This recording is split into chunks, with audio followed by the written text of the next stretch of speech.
Last time government మాదిరి గోడలు దూకో లేకపోతే ఎఫ్ఐఆర్ల పేరు లేకపోయినా కూడా ముందు అరెస్ట్ చేసి ఎఫ్ఐఆర్ల పేరు పెట్టాలో గోడలు దూకి అర్ధరాత్రులు పోయి మేము అరెస్ట్ చేయట్లేదు. మేము ప్రాపర్గా నోటీసులు ఇస్తున్నాము, సమాధానం చెప్పంటున్నాము, వాళ్ళు కోర్టుకు వెళ్ళడానికి కూడా అవకాశం ఇస్తున్నాము. సో అంతా ఎగ్జాస్ట్ అయిన తర్వాత మేము చర్యలు చేస్తున్నాం తప్పితే ఎక్కడ కక్షపూరితంగా ఎక్కడ ఏ రోజు వెళ్ళట్లేదు. వెళ్ళొద్దు అన్నదే మాకు వచ్చిన డైరెక్షన్స్.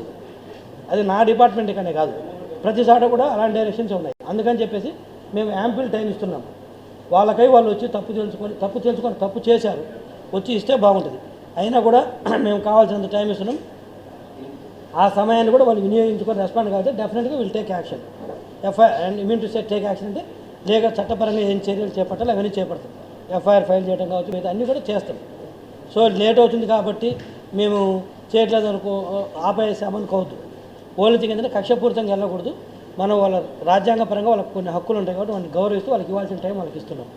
ఇన్ దట్ ప్రాసెస్ మనం ఆగుతున్నాం తప్పితే వేరే ఉద్దేశం కాదు. నిన్న మంత్రి గారు వచ్చేసి దాదాపు 2 గంటల పాటు రివ్యూ చేయడం జరిగింది మొత్తము.